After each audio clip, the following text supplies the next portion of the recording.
Entonces, básicamente, tenemos que cambiar de lugar porque te voy a tapar. Hágame el café. Vamos a hablar un poquito sobre el tema de estudios inductivos de la Biblia. El tema no es desconocido para algunos de ustedes, si han tomado conmigo, creo que han debido tocar el tema o que sea por encima. Si han cogido el curso de lectura eficaz en la Biblia, también lo han tocado de alguna manera.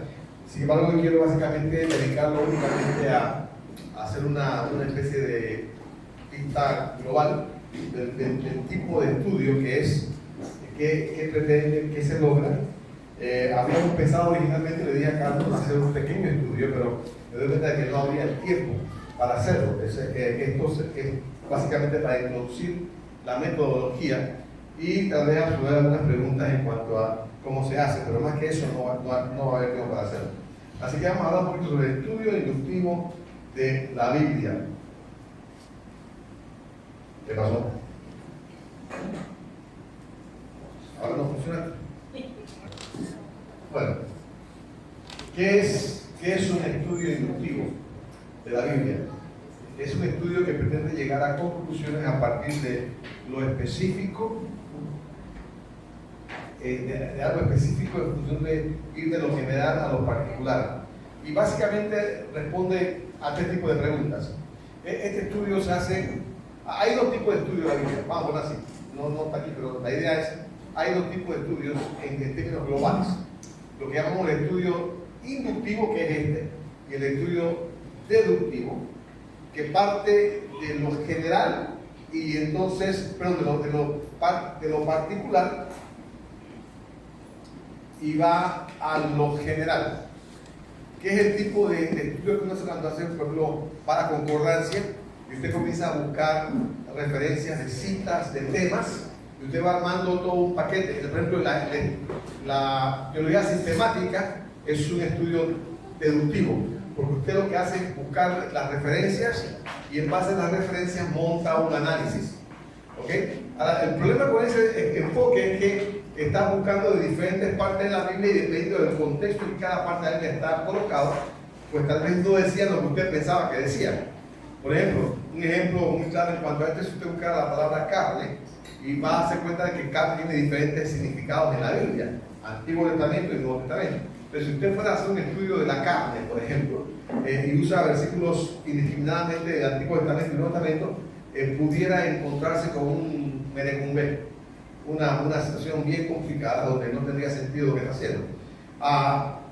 Y eso es lo que se produce con el otro tipo de estudio. Se puede hacer muy bien también, con buenas referencias, pero lo que queremos enfocarnos más que todo es un estudio que la persona, el individuo puede realizar y va a escuchar lo que Dios dice en su palabra, porque se va a ceñir al texto, al pasaje que está estudiando. Es decir, voy a ir al pasaje y voy a ver que el pasaje me habla a mí. En teoría y en principio, esa debería ser la forma en que todo el mundo estudia la palabra. Debiera ser, no lo es. Y la razón por la que no lo es porque toma tiempo. Y vivimos cada vez más en una cultura donde lo rápido es valorado. No queremos gastar tiempo en nada, no queremos que sea instantáneo. Tenemos la mentalidad de que en una película de 2 horas, Misión Imposible se resuelve lo más complicado del mundo. 2 horas. Y claro, cuando estamos hablando de estudiar la palabra, eso requiere también un poquito más de proceso de estudio. Ahora, la ventaja de hacer un estudio inductivo es que uno va a enfocarse generalmente libro por libro. Y uno hace el estudio global del libro primero. Uno analiza el libro y después entra en los pasajes del libro.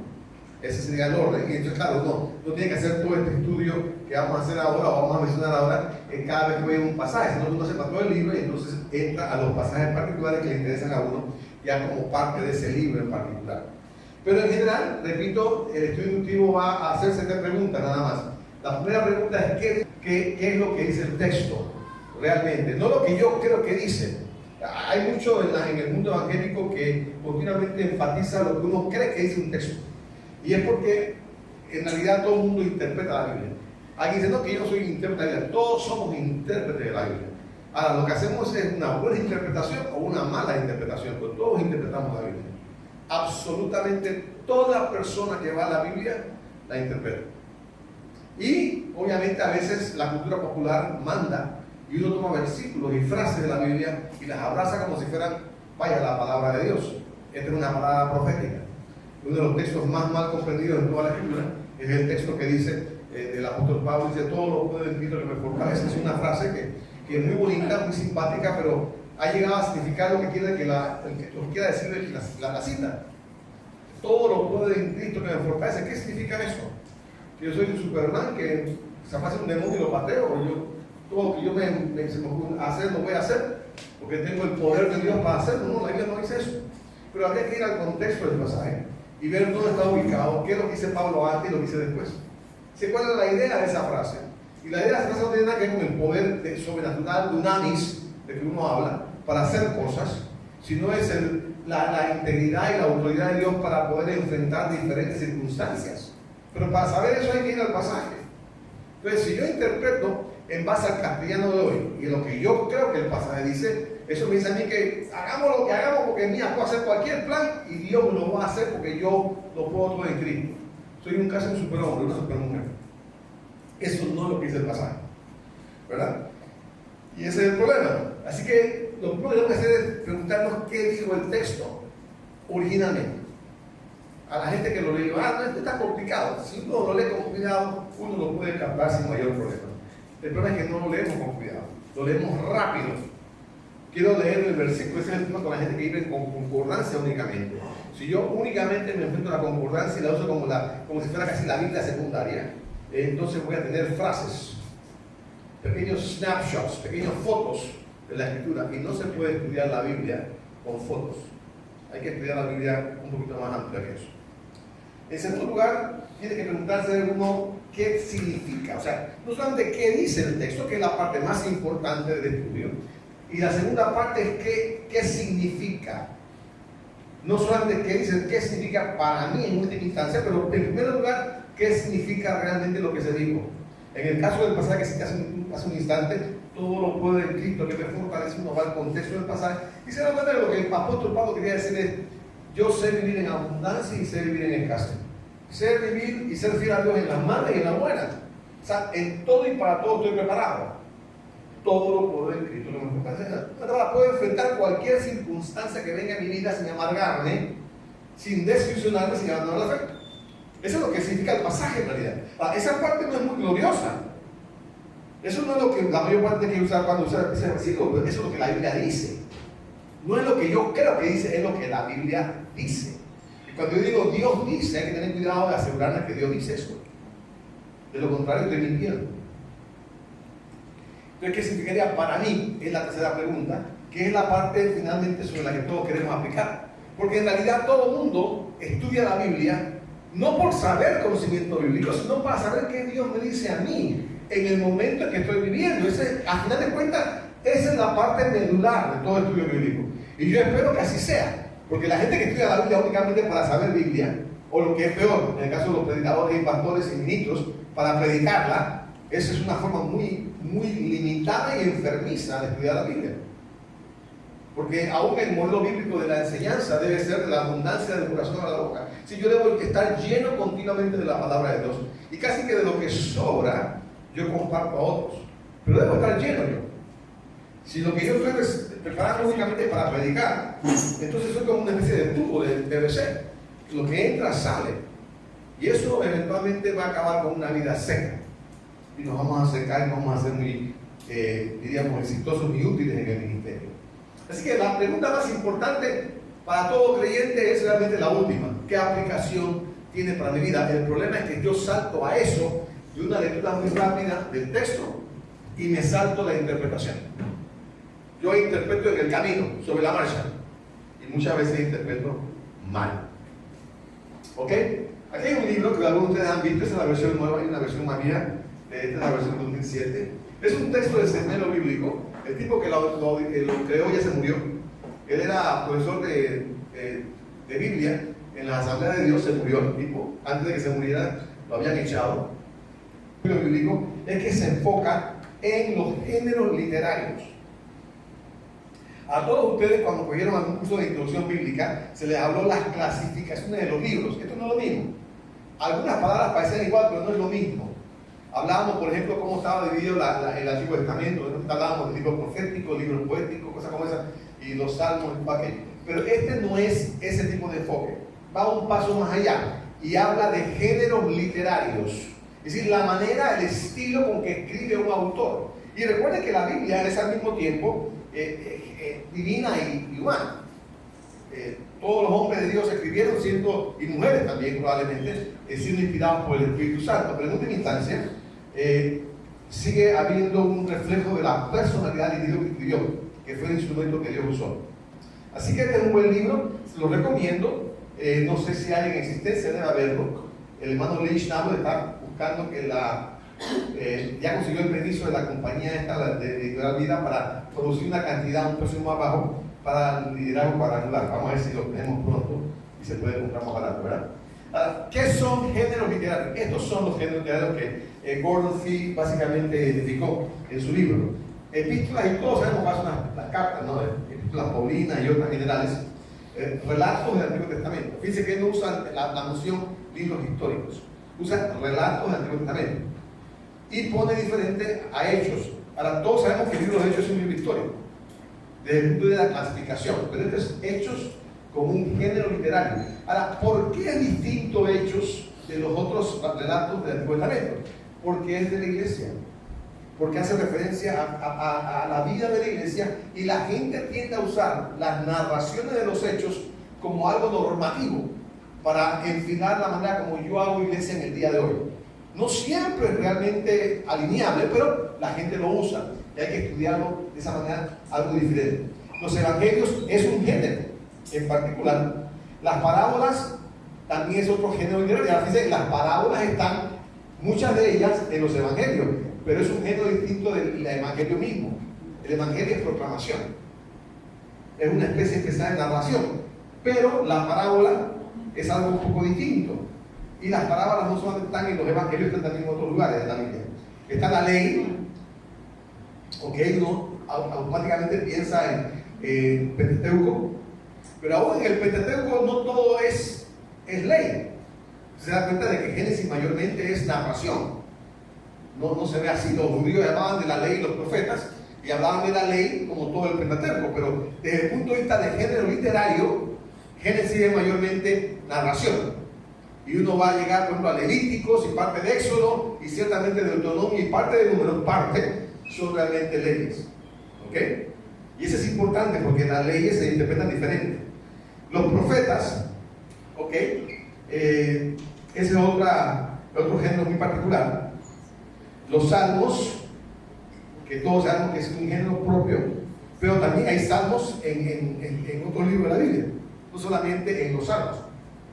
La sabiduría tiene que ver con libros como Job y también como Proverbios y otros más, ¿verdad? Y el Apocalipsis, que es un libro o un género por sí mismo. De hecho, el Apocalipsis es un género tan especial que no se compara con ningún otro. Y la razón es porque tiene mucha alegoría. Y esas alegorías hay que interpretarlas a la luz del contexto histórico en que fueron dadas. Y gran parte de ese contexto histórico se perdió. Por eso es que hay tantas opciones distintas de interpretar el Apocalipsis. Cada cierto tiempo aparece un grupo diferente y te da una versión distinta. De repente alguien vio al Papa como el anticristo y otro lo vio a Hitler. Y a través de las edades la gente le ha dado un giro diferente a Apocalipsis. Pero lo cierto es que a pesar de esa alegoría y esas complicaciones, el mensaje central de Apocalipsis, cuando uno se enfoca y hace un estudio inductivo sencillo, se da cuenta de que esas verdades son eternas y claras. Lo que no es claro es la interpretación particular de las alegorías. Eso es lo que no es claro. Pero el mensaje central de Apocalipsis es sumamente sencillo y profundamente claro. Ahora, la naturaleza de la Biblia, ya dijimos que es al mismo tiempo humana y divina. ¿Por qué es importante decir esto? Porque esa es la razón por la cual estudiamos los géneros literarios. No es lo mismo un tipo que habla en poesía, un poeta, que un profeta, o un narrador de historias, o un contador de historias, o alguien que habla en parábolas. Hay que tomar en cuenta ese estilo al momento de interpretar y analizar lo que la persona realmente dijo. Segundo, Dios utilizó muchos tipos de comunicación Aquí viene ahora tipos de comunicación, que otra vez es un nivel más profundo del género literario. Por ejemplo, hablamos de, vamos a ir antes de eso, hablamos de datos históricos y hablamos de eso, hablamos de genealogías. En la Biblia hay varias genealogías, de hecho hay múltiples. Uno piensa siempre básicamente en la de Jesús y María, pero en realidad esas son dos nada más en el Nuevo Testamento. Hay muchas más genealogías en el Antiguo Testamento. Y ese es una forma de comunicación. Para nosotros no es muy importante porque nosotros no pensamos en esa manera. Para el pueblo de Israel era muy importante la genealogía. Recuerde que para ser judío o para ser hebreo había que ser hijo de madre hebrea. Y sigue siendo cierto, ¿no? O sea, usted se casa con una judía y su hijo es judío. Ahora, usted es judío, se casa con una gentil y su hijo no es judío. Porque la mamá es la que da la raza. Ahora, la genealogía la provee el papá, siempre que no sea judío. Ese es el problema. Ok, las crónicas. Las crónicas son relatos históricos, pero en secuencia cronológica. No todo relato histórico está en secuencia cronológica. No todo. A veces salta, va para adelante, va para atrás. Pero la crónica no. La crónica siempre es en secuencia de tiempo. Las leyes, ya hablamos de eso, poesía. Por ejemplo, en 2 de Samuel, alguien que lo busque, 2 de Samuel capítulo 1, versos 19 a 27. ¿Alguien que lo busque? Sí, debía traer la Biblia, ¿verdad? 19 a 27. Lea unos cuantos nada más. Ha perecido la gloria de Israel sobre tus alturas. ¿Cómo han caído los valientes? No lo anuncies en Gad, ni deis las nuevas en las plazas de Ascalón. Este fue el canto con que David endechó a Saúl cuando murió. Fue una endecha, una poesía. Es un canto de lamentación que está exaltando la persona de Saúl y de Jonatán también, obviamente, ¿no? Pero eso es una poesía inmersa en un libro que es esencialmente narración histórica. Ahí está. No se puede ver ese pasaje, esos 8 versículos, como si fuera una narración, porque no lo es una poesía. Sigue ciertos ritmos y ciertos patrones para interpretación. Los proverbios, obviamente todos sabemos que el libro de Proverbios es proverbio, pero vamos a Eclesiastés capítulo 4, versos 9 y 10, que también es un proverbio. A ver, Eclesiastés 4, 9 al 10. Tienen más fruto de su esfuerzo. Cae y uno levanta a otro. Ese es un proverbio, perfectamente. Es un proverbio igual que el de el rico, quien quiera tener amigo, que se muestra amigo. Son frases, son proverbios, son gotas de sabiduría para la comunidad de creyentes. En el caso del Antiguo Testamento, de los judíos, de los hebreos, en el caso del Nuevo Testamento son citados de alguna manera para beneficio general. Ahora, lo interesante es que no solamente en el Antiguo Testamento aparecen los proverbios. 1 Corintios capítulo 15, verso 33. Este es el Nuevo Testamento. ¿Y qué dice el pasaje ese? 1 Corintios 15, 33. Pero cada uno en su debido orden, Cristo las primicias. No. Las malas conversaciones corrompen las buenas costumbres. Así es. No os engañéis, las malas conversaciones corrompen las buenas costumbres. Ese es un dicho, es un proverbio, es sabiduría pura, pero está anclada en el Antiguo Testamento. Ahora, ¿de dónde lo sacó Pablo? ¿Del Antiguo Testamento o de alguna referencia adicional que obviamente Dios subió como sabiduría eterna? Están los oráculos proféticos. Aquí viene ya la complicación, aquí viene una parte que es interesante.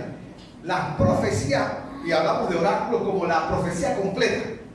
O sea, el libro de Jeremías, el libro de Isaías, no es una sola profecía. Y de hecho, las profecías no están en orden cronológico tampoco. Están puestas según el autor quiso colocarlas. Lo cierto es que uno tiene que tener cuidado de no mezclar una profecía con otra. Ahora, gracias a Dios que la Biblia en su mismo contexto nos deja saber cuándo comienza y cuándo termina una profecía. El oráculo completo dice, Jehová vino a mí y me dijo. Y entonces la profecía continúa por lógica propia hasta otro punto donde diga, y Jehová me dijo otra vez algo diferente. Pero hay que leer todo, y puede ser 3, 4, 5 capítulos, un solo oráculo profético. Y se tiene que interpretar como oráculo. Yo no puedo sacar de aquí y me quedo con otro acá. Hay que interpretarlo como oráculo. La unidad de lo que Dios quiso decir en esa palabra profética es importante. A quién fue dirigida todo aquello. También tenemos acertijos. Ahora, no tienen que buscarlo, porque ustedes saben el famoso acertijo que le puso Sansón a los invitados a la boda, ¿no? Del fuerte salió dulzura, creo que ese es un acertijo. Pero hay mucho más que eso. Por ejemplo, en Proverbios capítulo 30, 15 y 16, ahí hay otro acertijo. De hecho, hay varios acertijos de ahí para adelante. Proverbios 30, 15 al 16. A ver. La sanguínea tiene dos hijas que dicen, dame, dame. Tres cosas hay que nunca se sacian. Aún la cuarta nunca dice basta. El Seol, la matriz estéril, la tierra. Ahí está. El acertijo y la respuesta automáticamente. Ahí está. ¿Se dan cuenta? Ese es igual que lo que hizo Sansón. Nada más que está en el libro de Proverbios. Drama. Cuando digo drama, no piensen en una obra dramática, sino la forma en que se dramatiza una expresión. Por ejemplo, en Gálatas 5:15, alguien me lo vea rápido.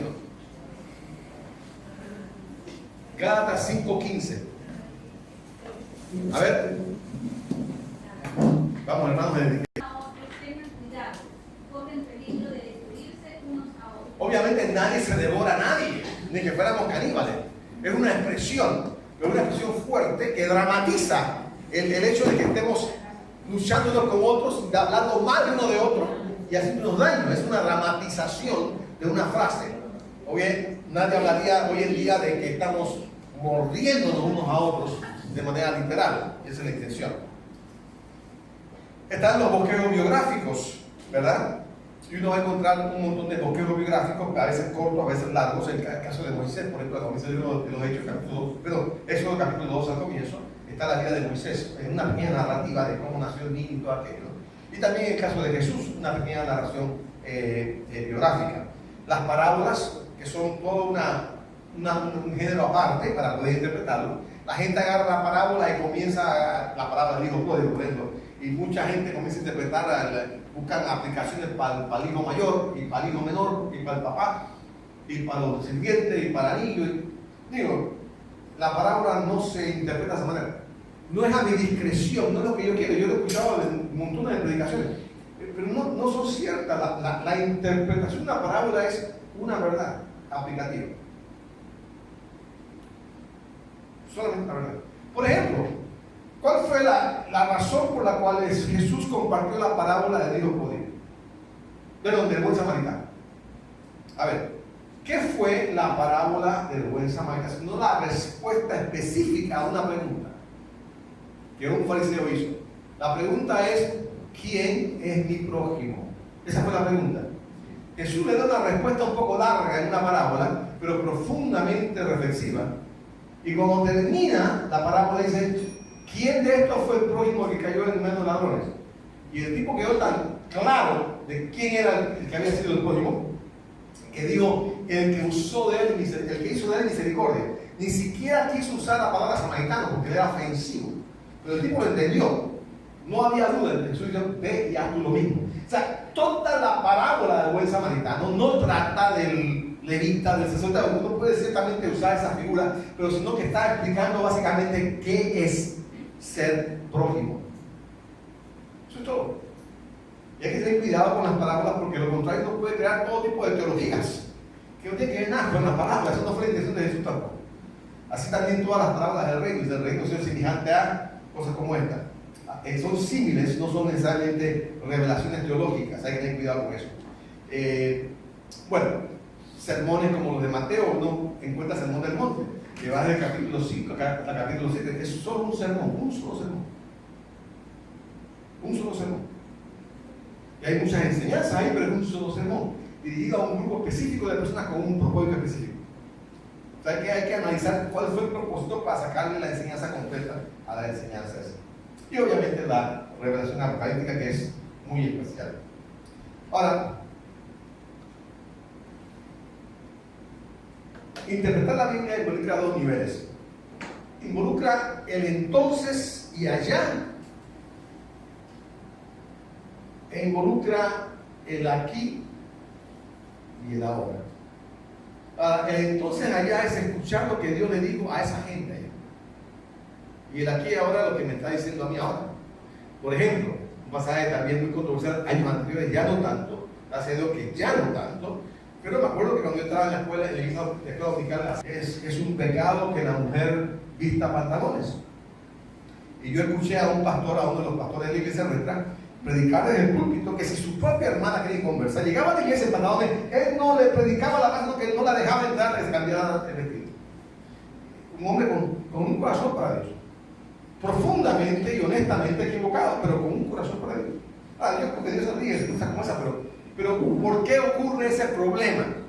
Ocurre porque no nos preguntamos qué dijo el entonces y allá y qué nos dice ahora. Si hiciéramos esa pregunta y quisiéramos leerlo con esa mentalidad, descubriríamos rápidamente que lo que le dijo en aquel entonces es que una mujer no vestirá vestidura de hombres y un hombre no vestirá vestidura de mujer. Eso fue lo que dijo. Eso fue lo que dijo. Ahora, si uno hace un estudio histórico de las vestimentas en el tiempo en que fue dicho Deuteronomio, al Pentateuco, uno se da cuenta de que el hombre y la mujer vestían esencialmente la misma ropa. La diferencia era el tipo de cordón que usaban como correa. O sea, ni los hombres ni las mujeres usaban pantalones, usaban dos túnicas o faldas, si quieren llamarlo así. O sea que obviamente eso ¿qué estaba señalando el Señor? ¿Estaba enfocándose en la moda? No, estaba enfocándose en el corazón, porque Dios dice, lo creé hombre y mujer. Y cualquier rechazo del ser humano de querer ser lo que no es abominación delante de Dios. O sea, el principio que estaba marcado por Moisés en la ley era básicamente la separación de dos sexos. No puedes pretender ser lo que no eres. Dios te creó hombre, eres hombre. Te creó mujer, eres mujer. Ahora, vaya usted a explicar eso en el día de hoy, donde quiere tener 27 diferentes tipos de géneros. Es una locura. Pero fíjense bien, todo eso es posible porque se parte de la premisa de que la Biblia no existe. Entonces yo soy libre para interpretar lo que me dé la gana. Y se dan cuenta, cuando yo tengo libertad para pensar como yo quiera, de manera subjetiva, yo me convierto en mi propio Dios y en mi propia verdad. Ese es el problema. Pero si vamos a la Biblia, estamos amarrados, ahí no podemos tomar esa libertad de tiempo. ¿Y cómo se traduce eso al día de hoy? ¿Qué nos dice hoy? Hay que aprender a leer en el texto con cuidado y hacer las preguntas correctas, obviamente, ¿no? Son preguntas que son importantes. Preguntas que se hacen a todo tipo de pasaje. Déjame ver una cosa. Vamos a ver, sí. Esto vale para todos los pasajes bíblicos. No son el mismo enfoque a todos los pasajes bíblicos, pero son preguntas que son válidas para todos los pasajes bíblicos. ¿Qué proporciona el contexto histórico? Es una cosa importante. ¿Qué nos deja saber el contexto literario? Cuando hablamos de contexto histórico, tenemos que hablar específicamente de la ocasión en que fue escrito el libro. O sea, ¿por qué? Digo, cuando el libro se escribió, ¿cuándo fue escrito? ¿Para qué fue escrito? ¿A quiénes fue escrito? Todo eso tiene una razón de ser. Por ejemplo, cuando uno va al libro de Romanos o va al libro de Corintios, uno se da cuenta del mismo texto. Si uno lo estudia con cuidado, se da cuenta de que Pablo está escribiendo una carta a una iglesia que tiene un problema. Ahora, no sabemos las preguntas originales, pero podemos deducir las preguntas originales que Pablo está enfrentando. Problemas de división, problemas de desajuste, de desorden en la práctica de los dones espirituales, el uso, cosas como esa, y Pablo entonces corrige. O sea, no es el libro de 1 Corintios un tratado de teología aplicada a la iglesia de hoy. No es. Es una carta dirigida a la iglesia de Corinto, corrigiendo ciertos desmanes y ciertos desvaríos que estaban en la iglesia. Eso es lo que es esa carta. Así que tenemos que básicamente tratar de extraer del texto las preguntas que Pablo estaba enfrentando o las correcciones que estaba haciendo. Si lo hacemos, tiene sentido la carta entonces. Si no hacemos ese análisis, vamos a querer tomar lo que Pablo dice como si fueran declaraciones teológicas, de profunda validez doctrinal, y no lo es. Son aplicativas a una iglesia local, con problemas específicos. Ahora es cierto que lo que esa iglesia enfrentó, tal vez también lo podemos enfrentar nosotros, pero tenemos que ubicarnos. Si tenemos los mismos problemas que tienen ellos, podemos aplicar las mismas soluciones que tienen ellos. Pero si los problemas son diferentes, hay que tener cuidado de no aplicar la respuesta incorrecta a una pregunta distinta. Ese es el problema de la interpretación. Ese es el contexto histórico. La razón por la cual también el libro fue escrito. Es importante eso. ¿Qué nos deja saber el contexto literario? Aquí viene la parte. Hay dos contextos, el contexto histórico y el contexto literario. El contexto literario básicamente tiene que ver con el pasaje como parte de un pasaje más grande. Por ejemplo, uno no se puede ir a, ¿qué te digo? El pasaje de Mateo capítulo 6. Aquello de buscar plenamente el reino de su justicia. Ese pasaje es glorioso, pero forma parte del mensaje del Sermón del Monte. Es importante eso, porque en el Sermón del Monte el Señor está declarando principios específicos para la vida del creyente. Este es uno de los principios, no es el único. Y de hecho, cuando usted se va a ese pasaje de Mateo 6, alguna de las frases dice, por lo tanto. Cuando usted lee una frase como por lo tanto, uno tiene que irse para atrás. Porque por lo tanto me hace referencia a un pasaje previo. Yo estoy forzado, si voy a interpretar la Biblia, a ir para atrás y buscar qué dijo anteriormente que aplica a lo que estoy diciendo. O sea, ese trabajo de concatenación, de amarre para atrás o amarre para adelante, me significa a mí una mejor comprensión de lo que está hablando el apóstol o el autor del libro en particular. Así que el contexto literario nos deja saber qué quiere decir la cosa. ¿Qué es lo que está diciendo el autor del libro? Reconociendo que las palabras tienen solo sentido en oraciones. O sea, una palabra por palabra no es suficiente. Por ejemplo, mucha gente hoy en día estaba estudiando griego y hebreo y es fantástico. Pero aún el griego y el hebreo hay que entenderlo en el contexto en que está dicho. De hecho, cuando la gente traduce, los traductores traducen, tratan de encontrar el significado más probable de una frase o de una palabra según el contexto en que está. No es lo mismo. Desgraciadamente castellano y hebreo no son iguales, o castellano y griego no son iguales.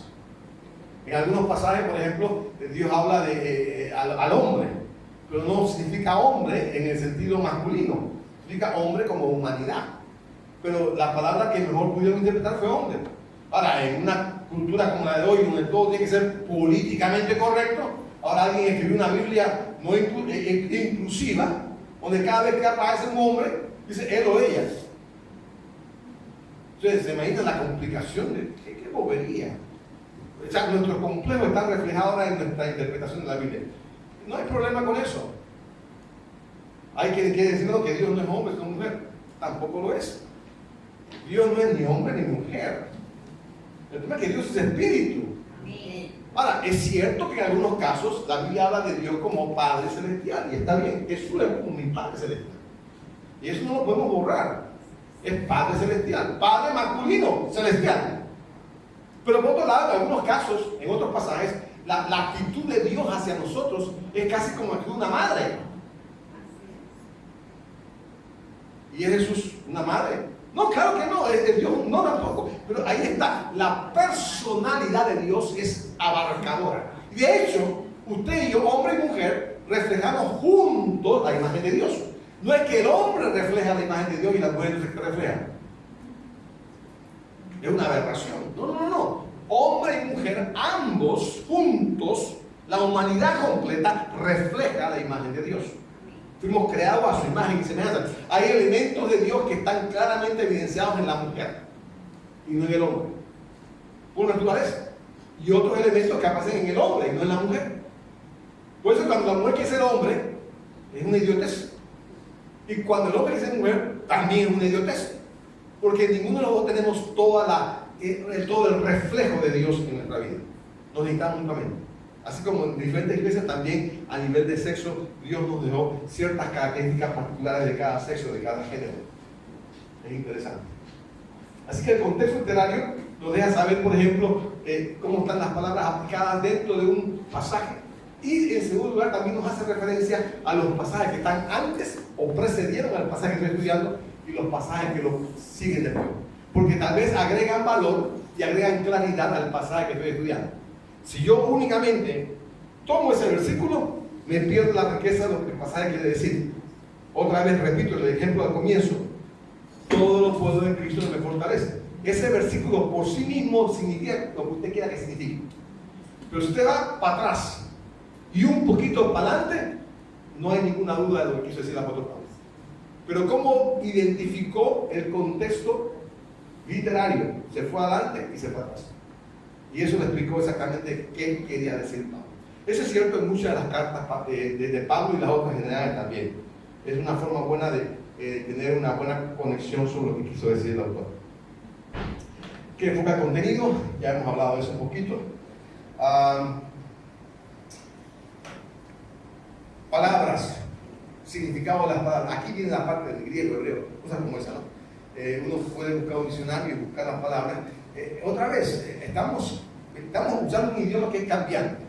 Los idiomas no son fijos, no lo son. Los idiomas cambian. Y como cambian los idiomas, hay que tener cuidado porque algunas palabras que eran claras hace 100 años ya no lo son. Yo me acuerdo que a mí me tocó leer la Reina Valera 1909. Y eso es un español realmente arcaico. Ya esa versión no se ve por ningún lado. Pero yo me tocó leerla un par de veces. No sé que sea tan viejo yo, nada más que yo nací en el 51. Y la Reina Valera 60 es de 60.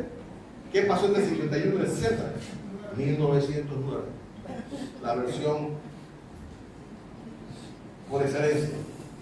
¿Ok? Entonces, el significado de la palabra es importante.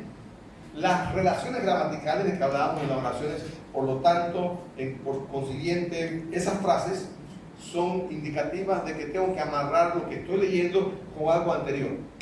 Y a veces ese anterior me lleva a algo anterior. Y si usted lee a Pablo, es el tipo, vaya, la gente usa oraciones cortas y directas.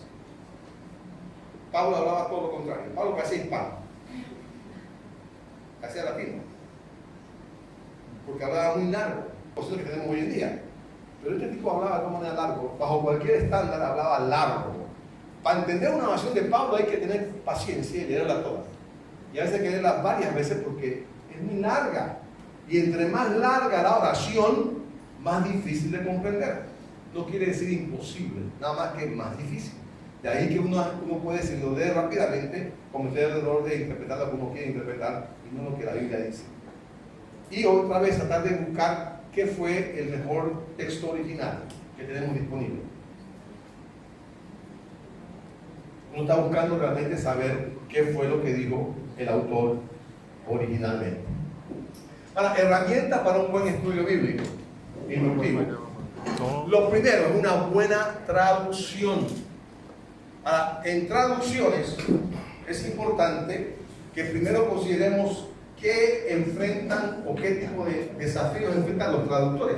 Los traductores también interpretan, dicho sea de paso, nada más que interpretan textualmente, es una interpretación diferente a la nuestra, pero interpretan, todo traductor interpreta, no se debe llevar por aquello de que el traductor es lo más fiel y es exacta, no hay traducción exacta ni fiel, 100%, porque involucra a seres humanos, y al involucrar a seres humanos hay cierto tipo de diríamos, énfasis que uno le da a ciertas cosas, el trasfondo teológico, la formación teológica, doctrinal de las personas va a tener un impacto muy serio sobre esto.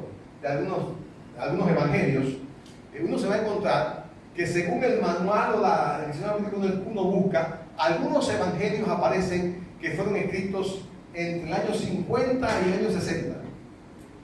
Y para ese mismo libro, otros dicen que fue en el año 75-80. Algunos usted dirá, pero bueno, 10 años más, 10 años menos, ¿qué importa? No, importa mucho. Y la razón es muy sencilla. Es que Jerusalén fue destruida en el año 70. Y si yo digo, y si yo creo que el evangelio este fue escrito años antes del 70, Jerusalén estaba todavía existente. Y la diáspora judía no se había dado por completo. A diferencia de, después del 70, no había Jerusalén. De hecho, la nación de Israel desapareció como nación. Hay que entender eso, o sea que el contexto existe. De repente las palabras de Mateo 24 son claramente proféticas, mirando hacia el futuro, si el libro fue escrito antes del 60. Pero si el libro fue escrito después del 70, las palabras de Jesús en el capítulo 24 son reflexivas, porque ya pasó. Se dan cuenta del impacto. Pero ¿de dónde vino esa observación de los diferentes estudiantes bíblicos que hacen la interpretación de los tiempos? Cada uno tiene su mentalidad. A algunos simplemente les resulta difícil que esto pudiera ser profético. Esto ya había pasado, o sea, es profética la palabra de Jesús, pero esto fue registrado una vez que ya había pasado, para corroborarlo. Pero otros no dicen, no, esto pasó antes de que, lo escribieron antes de que pasara la destrucción de Jerusalén. Ese es el pequeño bias o inclinación del traductor de la Biblia. Ahora, hay dos tipos de desafíos que tienen todos los traductores. Tienen el desafío textual y el lingüístico. Textual es el texto mismo, sí, palabra por palabra que está diciendo. Y lingüístico tiene que ver con otras cosas, tiene que ver, por ejemplo, la lengua original y la nueva. La lengua que se hablaba, el arameo, el hebreo o el griego, y la lengua castellana, en el caso nuestro. Hay una distancia histórica, hay frases, hay conceptos que no se traducen fácilmente. Por ejemplo, hablar con un traductor de la Biblia es una experiencia maravillosa. Cuando está traduciendo la Biblia, por ejemplo, a ciertas culturas, donde los conceptos que nosotros damos por sentados no existen. Por ejemplo, hay una cultura en particular en el sur del Pacífico, donde la palabra pecado no existe. No existe la palabra pecado, no hay una noción. Ahora, ¿cómo hace el traductor bíblico para comunicar el concepto de pecado a esa cultura? Lo comunican, pero tiene que dar una vuelta larga. Primero estudia la cultura y cómo ven ellos la vida, para entonces comunicar esa verdad que es muy centrada la palabra y fundamental en el mensaje evangélico a esa cultura. Si yo digo pecado, ellos van a repetirlo como papagayo, pero no va a tener ningún impacto en su corazón y en su vida. Ustedes se dan cuenta, ese es el problema de la traducción bíblica según el idioma. Claro, en español, el inglés son fáciles para decir porque son culturas de el español y el inglés, y el alemán y el francés, todos son lenguas que vienen de qué imperio original, Imperio Romano. Y el Imperio Romano hablaba griego, y fue el griego en el cual se creó el idioma de la Biblia original, el griego popular. Así que nuestros idiomas de toda Europa y de América no tienen mayor problema porque tenemos un trasfondo judeo-cristiano. Sin embargo, las tribus autóctonas en América Latina, los quechuas, los aztecas, los mayas, ese es otro punto aparte. Porque ellos no tenían una tradición judeo-cristiana.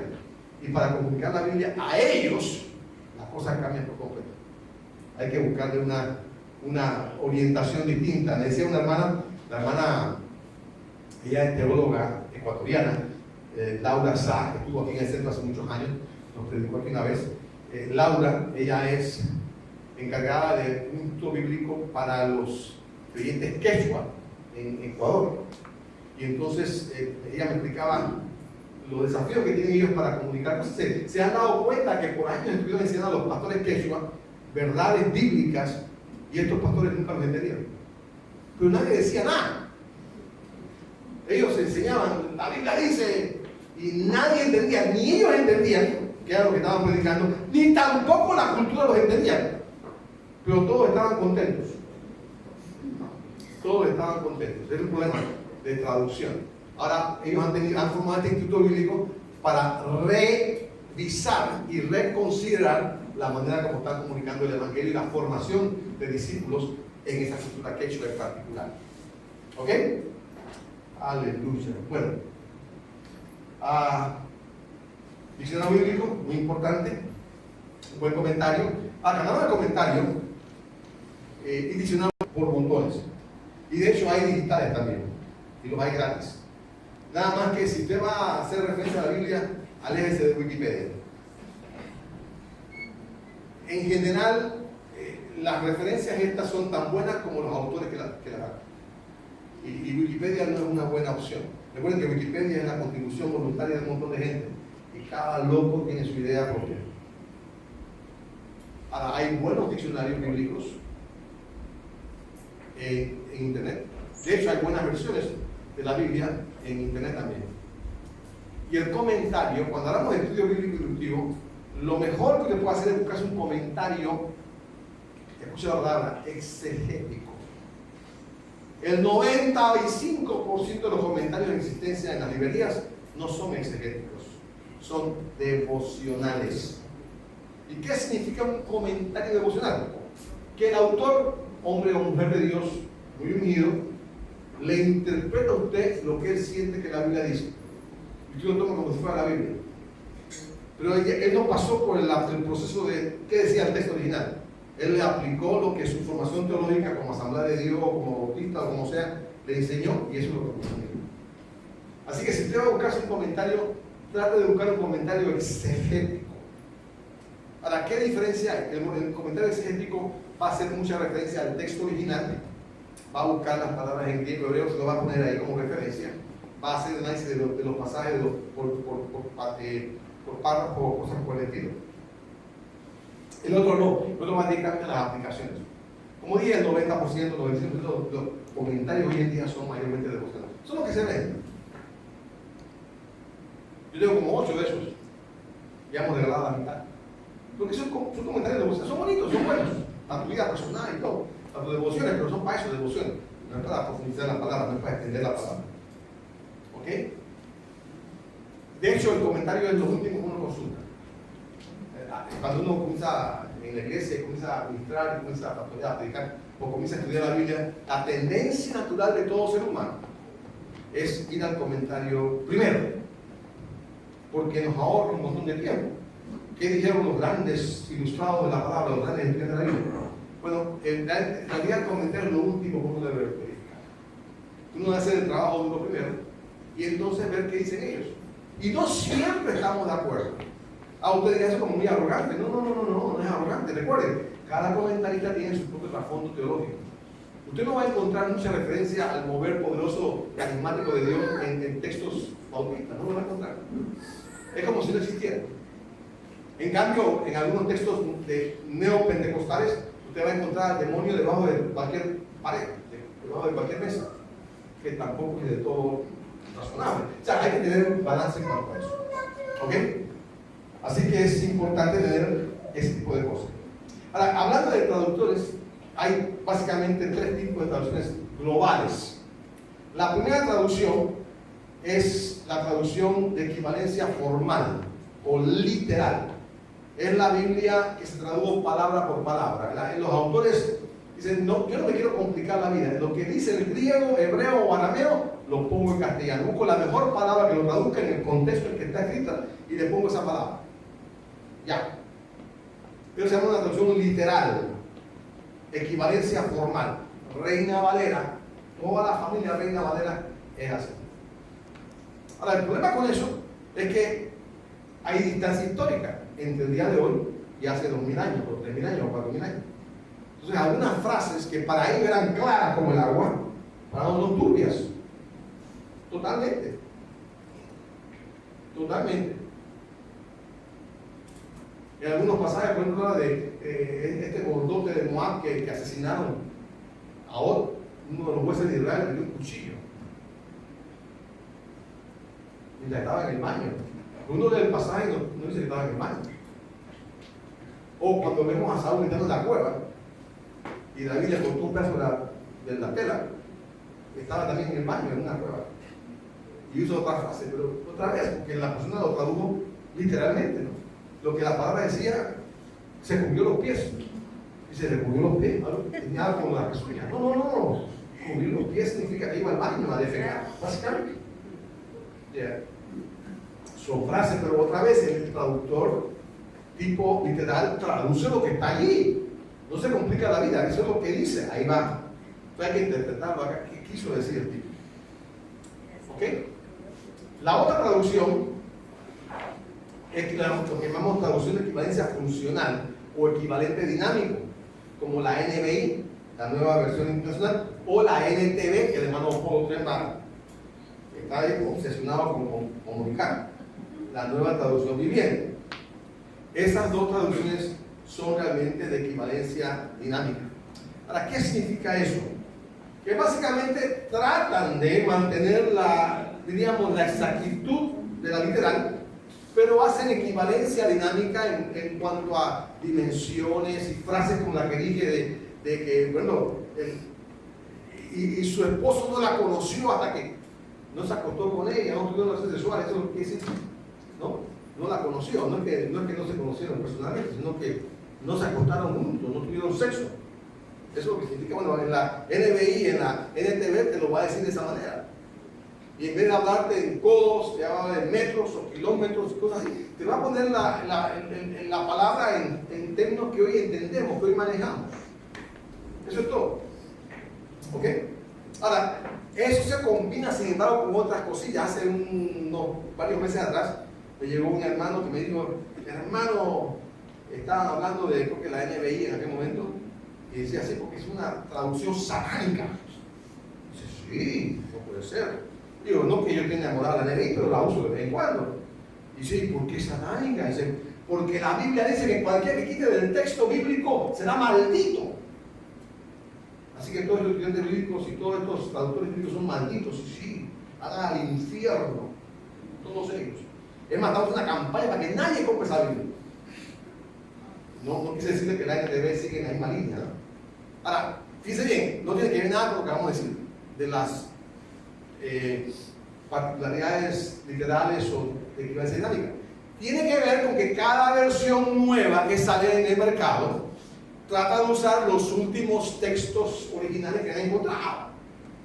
Ya, esa es otra parte del modelo. Esa es la crítica textual que llamamos nosotros. Básicamente lo que ha pasado es que cuando se hizo la traducción de la Reina Valera en 1909, habían ciertos manuscritos antiguos que estaban en vigencia.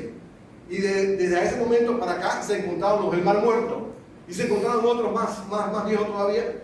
Y entonces cada vez que encuentran manuscritos más viejos, tratan de adaptar el texto de la traducción a los manuscritos más viejos, asumiendo que entre más viejo el manuscrito, más veraz es. Eso no necesariamente es exactamente cierto, ¿verdad? Pero es la tendencia a pensar que es razonablemente cierto que así sea. O sea, que si hay errores, se van a ir acumulando en los textos, los manuscritos más nuevos. Que si uno va a los más viejos, son los más exactos posibles. Y desgraciadamente para nosotros, que a mí me encanta este pasaje de Marcos capítulo 16, lo borraron del texto original. O sea, estas señales seguirán a los que creen en mi nombre, echarán fuera demonios y todo. Y si tomaran serpiente, ese pasaje lo borraron la NBI, la NTV. Y lo borraron, pero no lo borraron del todo, hermano. No hay que tampoco demonizarlo, no es cierto. Lo pusieron como un footnote, un pie de página. Y dijeron, un asterisco, este texto no aparece en los manuscritos más antiguos, pero lo citan ahí abajo porque lo pueden leer de manera. Pero el tipo que dijo que era demoníaco es porque no leyó el pie de página. O lo que es peor, fue a la versión en la computadora, que tampoco puede meter de página, por motivos económicos. Son más eficientes, cuesta más barato. Así que no pueden los pies de página. Si tú vas al texto impreso, ahí está el pie de página. Otra vez, no estoy aquí para defender nada en particular, lo que dice que esa es la razón.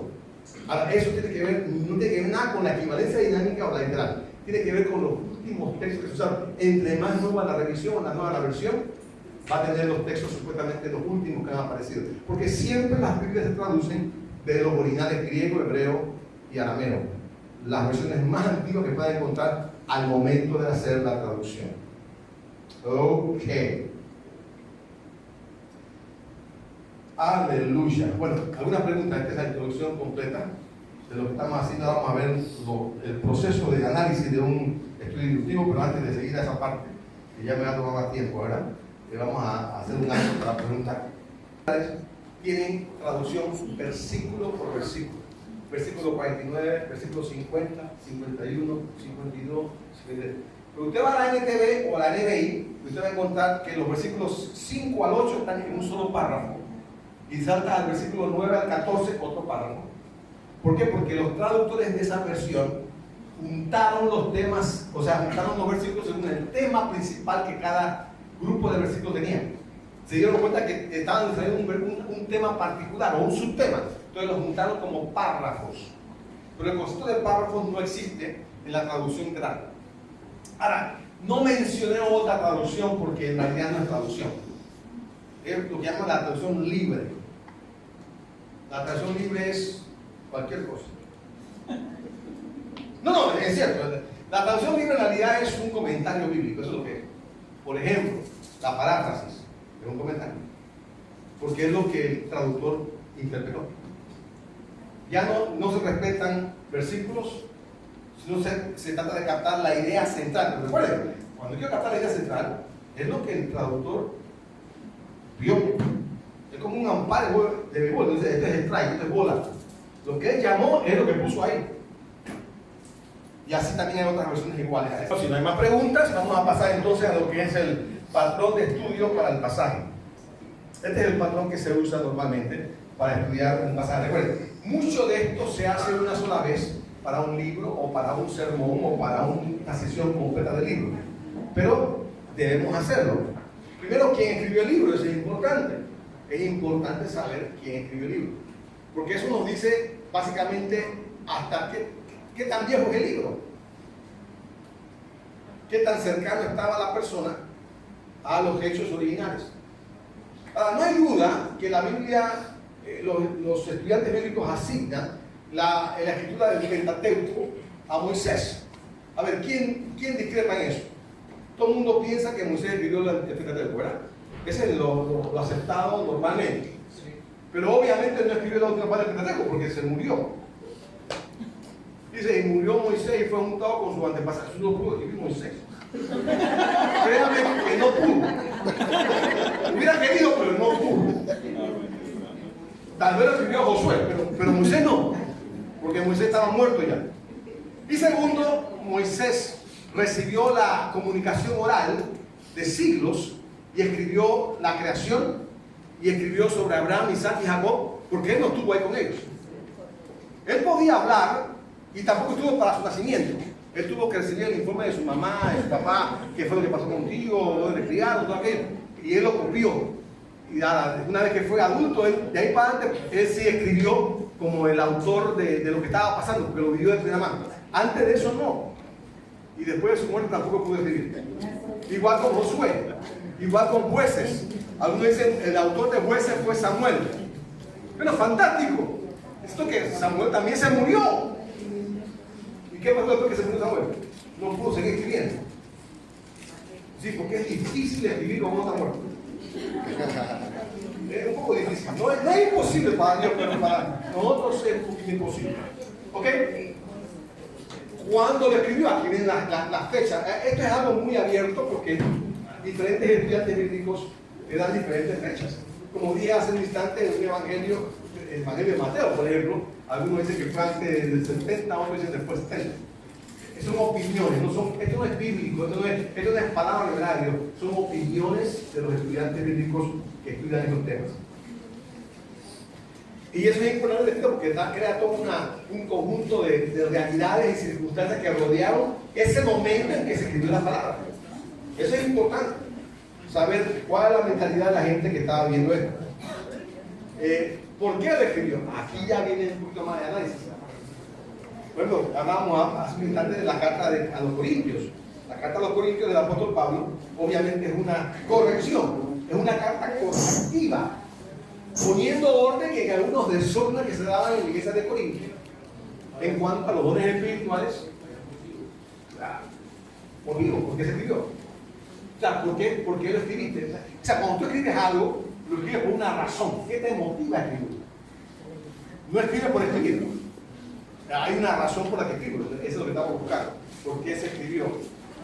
También, ¿a quién lo escribió? Hace mucha diferencia que alguien escriba a los judíos que alguien escriba a los gentiles. Una diferencia marcada. Claro que sí. O que hable solamente a los discípulos, o hable al pueblo en general. Ubicación del escritor, los lectores, o los eventos. Obviamente esto puede ser una respuesta múltiple. Uno se va al Sermón del Monte, por ejemplo. ¿Cuál es la ubicación del pasaje? Pues obviamente en un monte, si uno va a Israel hoy en día, le llevan a este monte donde dice, desde aquí se cree que Jesús predicó el mensaje. ¿Sabes? Si fue verdad o no, nadie sabe, pero es un buen lugar bonito y hay una iglesia ahí, y entonces uno puede llegar ahí y hay un ambiente de paz y todo aquello. Pero esa es una ubicación particular. La pregunta es, ¿dónde estaba el autor que escribió el libro? El evangelio mismo, ¿verdad?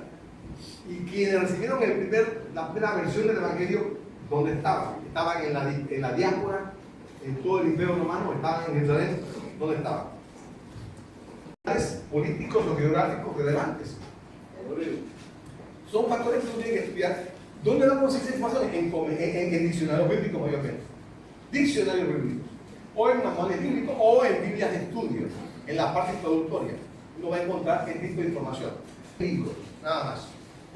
Es una buena referencia, es un marco de referencia. No te dice mucho del texto, pero te está dando un marco de referencia que es importante. Es importante. Un ejemplo que sacado de las mechas, como uno diría, ¿no? Por ejemplo, si uno va a escuchar a alguien en una conferencia hablar sobre el Espíritu Santo, yo no sé usted, pero yo primero me averiguo cuál es el trasfondo doctrinal, pastoral o ministerial de la persona. Creo que es razonable, porque yo casi que puedo predecir qué va a decir según su trasfondo. No se llama prejuicio, simplemente que quiero tener una idea de por dónde viene la persona, porque me va a permitir valorar lo que va a decir. No todo lo que va a decir va a ser malo o bueno, pero yo quiero saber de dónde viene. Si la persona habla del Espíritu Santo y no es cristiano, es un agnóstico, tú sabes que lo que vas a escuchar es una versión muy etérea, muy humanista y muy filosófica de lo que él cree que es el Espíritu Santo. Si te viene de un pastor bautista, probablemente, a menos que sea un bautista lleno del Espíritu Santo, probablemente va a tener un enfoque donde piensa que los dones estaban en el primer siglo. Entonces, no es que niegue que haya sanidades en el día de hoy, pero son sanidades de vez en cuando y por milagro de Dios, pero él no reconoce el ejercicio de los dones espirituales que están en Corintios, por ejemplo, en la vida de la iglesia del día de hoy. No lo reconoce. No lo ve. Están ahí, pero él piensa que estuvieron ahí, pero que se murieron después que se cerró el carro. Esa es una forma de verlo. Si es un pastor pentecostal tradicional, yo puedo más o menos ver por dónde va a coger. Si es un tipo que es neopentecostal, que es carismático moderno, ahí están todas las cartas sobre la mesa. Ahí puede ser cualquier cosa, hay que escuchar. A ver qué locura dice. Algo que dice puede ser muy bueno, y algunas cosas que diga pueden ser horrorosas. Pero es interesante. Pero es saber de dónde viene el tipo. Eso es razonable, es una buena pregunta. No saberlo y escucharlo y tomar todo lo que la persona diga es irresponsable. Puedo salir confundido y mucha gente sale confundida de un montón de lugares. Porque quieren que no, que yo voy a tal conferencia, voy a tal conferencia, estoy en esta iglesia, pero estoy en 14 conferencias en todos lados. Y uno dice, ¿cuál es lo mejor de allá y lo mejor de acá? Mentira, hermano. Nadie coge lo mejor de allá y lo mejor es al revés. Cogemos lo peor de allá, lo peor de acá, y al final quedamos súper enredados. Pero es bueno saber el contexto, y eso es lo que estamos haciendo con la Biblia. ¿De dónde viene el autor? Eso es el contexto histórico. Contexto literario. ¿En qué libro se encuentra su texto y a qué género pertenece? Género literario. No, que este libro es evangelio. Sí, aguanta. Está en el evangelio según San Mateo, pero el género no es evangelio. El género es parábola. Eso es diferente. ¿Se da cuenta? Saber que el libro es un evangelio no significa que el pasaje que vamos a analizar sea evangelio. Puede ser parábola. Puede ser poesía. Perfectamente válido. ¿Ok? Y eso es importante al momento de analizar y interpretar.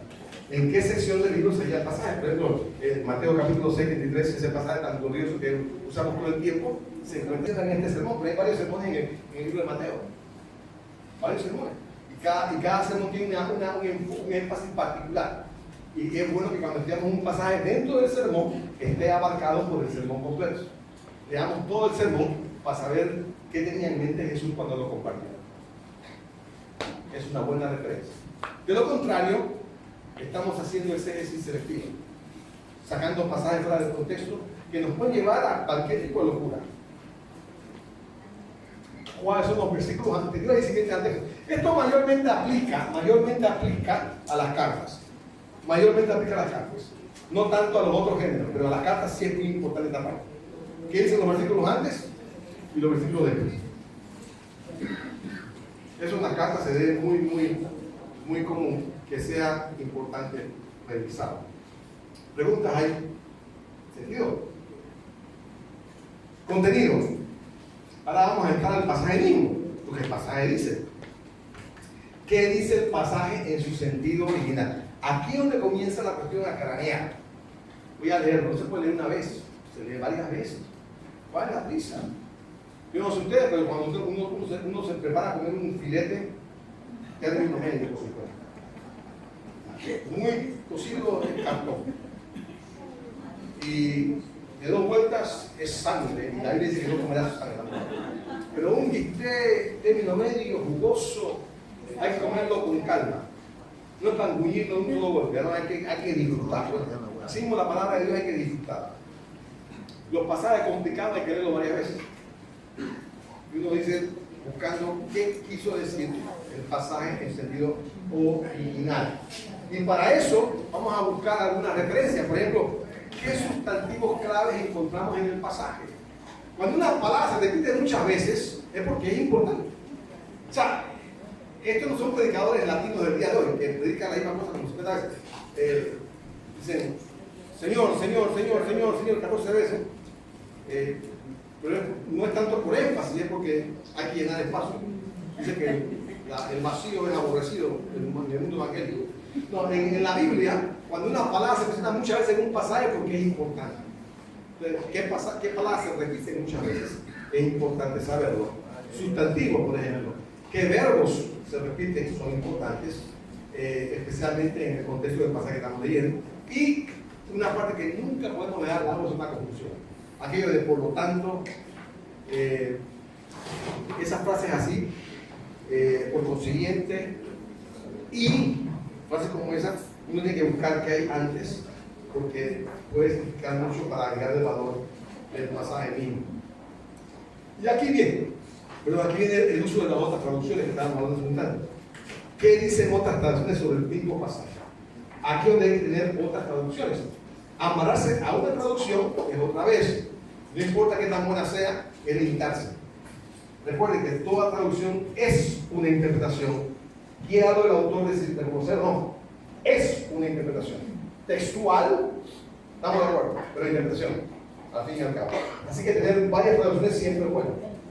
Yo siempre leo primero la venerable Reina Valera. Siento que si no leí esa, no he leído lo que Dios dijo. Pero entiendo que hay versiones más modernas y más precisas en algunas áreas. Y leo los párrafos de la NTV, que últimamente la he usado más que la NBI, por influencia paulina, no de Pablo, sino de Pablo, otro hermano. Donde va, quiere meter esa versión. De hecho, le regaló un montón de pastores esa versión. A mí se la regaló a ellos y la regaló por todos lados. Los pastores con su NTV por todos lados. No sé si la leen en realidad, porque tienen la NTV acá, pero tienen la Reina Valera de lado, que es la que realmente leen.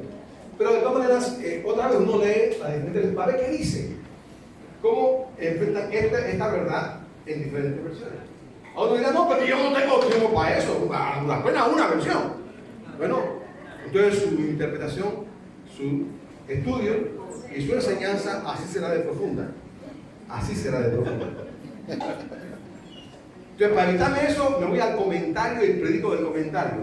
Entonces, eso lo convierte en un papagayo. Su vida, su verdad, depende de lo que otro tipo interpretó. ¿Fue verdad o no? No sé. ¿Qué cree usted? Lo que todo el mundo cree. Mal comienzo. Mal comienzo. Así que hay que tener un poquito más de responsabilidad y hay que estudiarlo. Las otras versiones me van a decir algunas cosas interesantes. ¿Qué dicen otras referencias bíblicas? Por ejemplo, en los evangelios sinópticos. La resurrección de Cristo, por ejemplo, es un buen caso en particular. Hay 4 versiones, 3 de ellas sinópticas, y ninguna de las sinópticas es idéntica. Uno entendería que la de Juan debe ser distinta, porque Juan vaya un enfoque distinto. Pero es que ni las sinópticas son iguales. Fue una mujer, fueron 2, un combo de mujeres, ¿sabe Dios? Eran 2 ángeles, era uno. Nadie sabe. En la combinación global uno se da cuenta que hay verdades fundamentales que están claras. Pero obviamente cada uno de los que narró influido por las referencias. Porque probablemente ninguno que estaba ahí estuvo en el lugar al momento en que Jesús resucitó. Así que escuchó el testimonio de otra gente y lo captó. Y cada uno captó lo que le llamó la atención más profundamente. Y probablemente la verdad completa integra todas las versiones. Y hay una manera de integrarlas todas sin ningún problema. Josh McDowell, tiene un libro de lo que tiene ahí fantástico en cuanto al tema ese. Que tipo hace todo un análisis juntando todos los pasajes de referencia y llega a una feliz combinación. Muy interesante. Otra vez, buscando que la Biblia se interprete a sí misma, sin ningún problema. Pero es bueno buscar las otras citas. Es bueno buscar las otras citas. Por ejemplo, a veces uno encuentra en la Biblia moderna, en el Nuevo Testamento, citas que hacen referencia a algo que se dijo en el Antiguo Testamento. El caso más significativo es el caso de cuando Jesús nació y que vimos tu estrella en el cielo y venimos a buscar al Mesías. Y uno va al pasaje donde aparece la estrella, ¿no? Uno lo lee, lo voltea, lo lee otra vez, le da la vuelta para atrás, lo ve otra vez. Y no hay manera de que ese pasaje de la estrella hable del Mesías que nació en... No hay. Pero los magos de alguna manera lo interpretaron así. Y Dios les guió. Otro pasaje dice, cuando Herodes mandó a matar a los niños, dice, y José cargó con María y su hijo y lo llevaban para Egipto, para que se cumpliera la escritura de que de Egipto llamé a mi hijo. Y uno va al pasaje en el Antiguo Testamento que dice eso, hablaba de Israel. Vaya, pero ese es Dios puede hacerlo. Tenía doble significado, Israel y el Mesías. Otro pasaje, Isaías, una virgen concebirá y dará un hijo. Nosotros decimos una virgen, claro, también, una mujer que nació varón. Pero en el Antiguo Testamento, en Isaías no dice eso.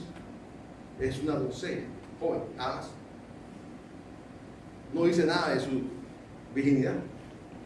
Virgen significaba doncella joven. Pero Dios perfectamente hizo ese pasaje. O sea, la Biblia se intervenía. Dios tiene el poder de hacerlo. Yo no puedo hacer eso. Dios sí. Yo no puedo hacer un pasaje que a mí no me parece que dice eso y sacarlo y justificarlo. Por ejemplo, hace unos años atrás apareció un movimiento en Toronto. Se llama el Movimiento de Toronto. Movimiento neopentecostal, que se de paso. Neopentecostal, que no son pentecostales de verdad, son locos. Entonces, este movimiento salpicó muchos movimientos evangélicos. Y uno iba a una reunión de esta gente, y había gente que se tiraba al piso y se movía como serpiente, adorando a Dios, por supuesto. Y ahí empezaba a rugir como león, adorando a Dios, por supuesto, también. Y entonces la justificación es que en algún pasaje se rugió como león de Judá. ¿Qué tiene que ver eso con esto acá? Nada. No, pero es que entonces usan los otros pasajes que encontramos donde eso lo hace Dios. Tú no. Nadie puede hacer eso, solamente Dios lo puede hacer. Y lo hizo una vez y ya, nadie lo puede hacer más. Pero yo tengo que interpretar la Biblia como es, no puedo agregar lo que yo quiera. ¿Ok? Así que las otras referencias son otros pasajes de la Biblia que hablan sobre el mismo tema. Y viene finalmente la palabra mágica, la exégesis. ¿Para qué es la exégesis? Una vez que está hecho el trabajo, usted reescribe el pasaje que está estudiando para comunicar de manera precisa lo que el autor quiso comunicar a los lectores. Por ejemplo, ese pasaje de más buscar primeramente el reino de Dios y su justicia y todas las demás cosas serán añadidas, ¿no? La primera pregunta que tengo que hacer a ustedes es: ¿qué es el reino de Dios? Y segunda pregunta importante es: ¿qué es su justicia? Porque decimos, vamos a buscar el reino de Dios. ¿Y qué es el reino de Dios? ¿Y qué es su justicia? Porque si no sabe qué son esas dos cosas que va a buscar, ¿cómo sabe que lo va a encontrar? No va a comenzar. Así que tiene que encontrar qué significa el reino de Dios. Y cuando no es un estudio, lo va a hacer rápidamente porque no hay tiempo para hacerlo, pero básicamente si no es un estudio, se da cuenta que el reino de Dios significa la autoridad, soberanía o señorío de Dios. O sea, a veces no que es como el gobierno de Dios, no. en los últimos tiempos. No, eso no significa eso. Porque si significara eso, no sería cierto que el Señor dijo, el reino está entre vosotros.